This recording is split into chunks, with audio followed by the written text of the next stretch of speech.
Thank you, everybody. I cannot tell you what a proud moment this is. I think this might be the best day of my life. I'm not joking either. I know you think I am, but I'm not. Things are just completely coming full circle here for me. And to be here with you all in the heart of Manchester this Friday morning at the end of, a fairly big week is just everything to me, because it's almost exactly 35 years since I left this city. For the first time in modern British history, the Prime Minister now has two front doors, one in Westminster and one 200 miles north in Manchester. And remarkably, he seems to actually prefer the second one. Good day, and welcome back to British Insider, because this week Downing Street quietly split itself in two, and almost nobody in London saw it coming. Right, quick favor before we get into this one. If you are enjoying the channel, hit that subscribe button and tap the notification bell while you are there. Over 90% of you watching have not yet, and honestly, it costs nothing, takes 1 second, and genuinely helps this channel keep going. Right, favor asked. Now back to Manchester.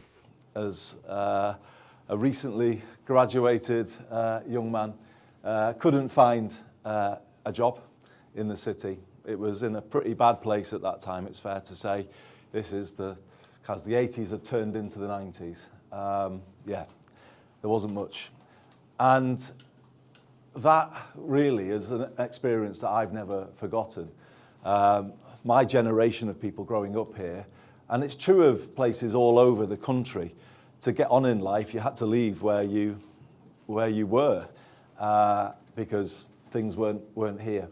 And the country's always been a little like that, hasn't it? That opportunity has not been evenly spread around the country, and not all places have felt that they're part of the national story. And that is what this government is going to work every single day to change. And that is what Number 10 North is all about, putting power in every postcode so that people can turn things around for themselves and make changes, just as this great city has done and the other English cities are doing through devolution, turning things around because of that ability to be able to do more for themselves. And it's also about getting the whole country facing the same way and then pulling in the same direction. That, I think, is what Number 10 North can achieve. It's felt a little at times that local government's just been a bit forgotten and places aren't able to do what they want to do. But then at the sort of city level or the regional level, sometimes it's felt like an argument with people in the centre of government and people having a to and fro all of the time. Just imagine if we were all working together as one team, pulling the same way and making the change happen for people and places. I think we can do that. In fact, I feel we've got to do that. If we want to take Britain from where it is right now, and I think we all have a feeling that it's not fully where it should be right now, if we want to get it back to where it should be, it's got to be about that one team feeling. All of the places around the UK, in all of our regions, in all of our nations, because Number 10 North is as much for Scotland, Wales and Northern Ireland as it is for the regions of England. If we get that feeling, then I think so much is possible that doesn't feel possible right now. And we can really get the energy flowing right around the country. I'm really pleased, and he's hiding, but maybe he should come and join me if he doesn't mind. I'm really pleased that our new Chancellor of the Exchequer is here today. John, are you... This week, Prime Minister Andy Burnham officially opened what is now being called Number 10 North, based at Heron House in central Manchester, a building it happens to share with a regional GCHQ hub, which is either a coincidence or the most British spy thriller opening scene imaginable. Burnham called it the best day of his life and described the moment as full circle, given that he had to leave the Northwest decades ago simply to build a career, because as he put it himself, the opportunities simply were not there at the time.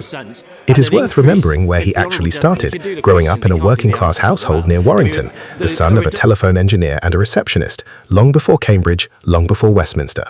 It is a personal story that doubles rather neatly as his central political argument. For generations, talent has been forced south, and it is about time some power finally travelled the other way. And this is not just a nice photograph outside a shiny new building either, because senior ministers and civil servants are being physically based there, with Burnham promising to work from Manchester at least one day a week for the rest of his premiership. Think of it less like a satellite office and more like giving the engine room its own set of keys, rather than radioing down instructions from the top deck and hoping somebody eventually acts on them. The stated goals are refreshingly concrete too, reviving struggling high streets, rebuilding actual industry rather than merely discussing its decline, cutting through the layers of bureaucratic treacle that usually slow every decision down to a crawl, and making sure regional mayors get an actual seat at the table rather than a polite phone call afterwards to explain what has already been decided without them. But before you assume this is universally adored, let us bring in the other side of the room, because Westminster would not be Westminster without somebody rolling their eyes. The Conservatives have already dismissed the entire project as a gimmick, arguing that adding a second office does not automatically improve decision-making, it simply adds another branch to an already sprawling civil service tree. Nigel Farage, never one to miss a jab, warned that having two centres of power 200 miles apart risks creating two rival governments quietly working against one another rather than one coherent one. Burnham himself has already had to bat the word gimmick away at his own cabinet table, insisting instead that the new office is nothing less than the nerve centre of a rewired Britain. Even independent policy analysts have offered a more measured verdict, describing the new office as the plumbing being installed, while admitting the water itself is not flowing through it just yet. And then there is the view from the actual street, which tends to be far less concerned with symbolism and rather more concerned with the invoice. One long-time Greater Manchester resident summed it up perfectly by asking the only question that really matters to most households: who exactly is paying for all this, and how long will it last, given Britain has managed to get through 7 prime ministers in barely a decade? It is a fair question, and rather a cutting one. So is number 10 North a genuine, principled rebalancing of power away from the capital, or an expensive piece of political theatre dressed up as devolution?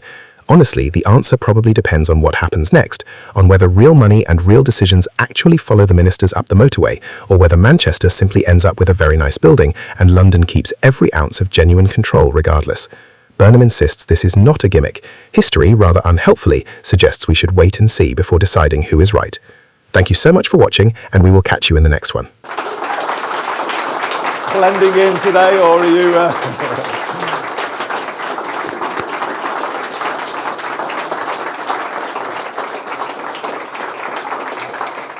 I know it sounds like it was woe is me, we've had such a hard week, but we were in a pub together yesterday, weren't we?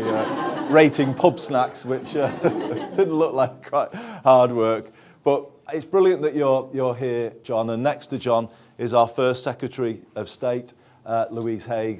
And that, I hope, is sending a message to everybody here who has come into number 10 North in its early days, that you've got the full support of the government from the very top. Prime Minister, Chancellor, First Secretary of State. That's a very powerful message that we're sending today, that the political commitment is there.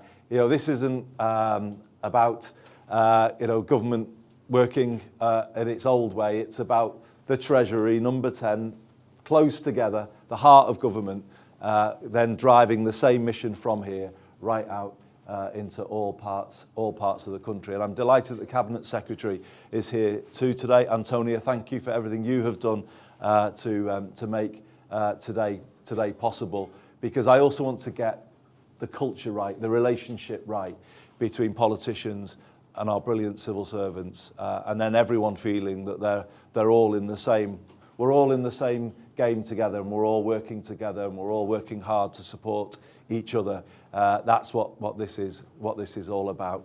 So it's a wonderful moment. I need to thank Caroline, Chief Executive, former Chief Executive now of the Greater Manchester Combined Authority, who's done so much to make today possible. But what I already see as I look round and see some of the faces from my old world, it does feel like the boundaries are breaking down a little, and we're sort of coming in together and starting to kind of knit in together, and then really get going and getting the growth going, the good growth going in every part of the country. And I mean it when I say every postcode, everybody. That's what we've got to do. Nowhere forgotten, everywhere feeling heard, everyone with a sense that their place can be more than it is today. High streets lifted around the country, Britain reindustrialised, getting those good jobs back into all of our regions. We've got such an opportunity, everybody, ahead of us. I said I wanted to get Britain believing again.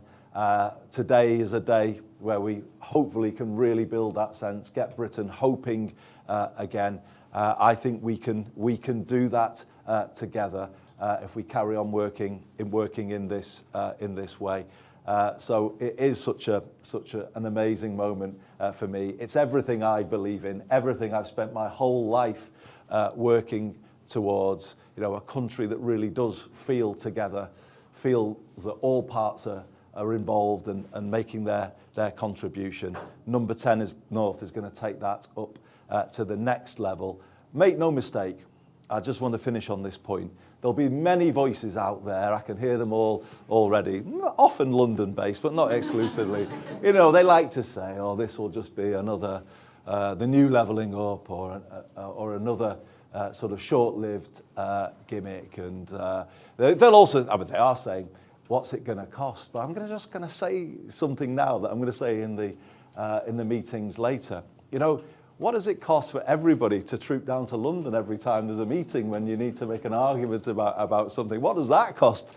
So actually, isn't it better that we have a North Pole that balances the South Pole of our country, where power will always be concentrated, but at least it creates that sense of a more balanced country, and that big things can be done from here. But this is the place where kind of Whitehall meets the rest of the country. I've called it the nerve centre for a rewired Britain. Or if you think about it in terms of the day-to-day kind of challenge around growth, it will be the situation room for growth, where we all get around the table, mayors with all of the team and the Whitehall department, so we get those decisions made more quickly, we break through the log jams, and we get things done. So it is much more profound, I think, than people have worked out so far. It's not just a new office. Through this place, power is going to flow, energy is going to flow, new ideas are going to come through. The regions are going to play back their ambitions here, and the team is then going to say, right, we're behind you, we're going to make them work. That is a different way of running Britain. That is what I'm committed to do as Prime Minister, and I'm so grateful to everybody for making this day happen at the end of my first week. And now let's get to work, everybody. Thanks so much. Thank you.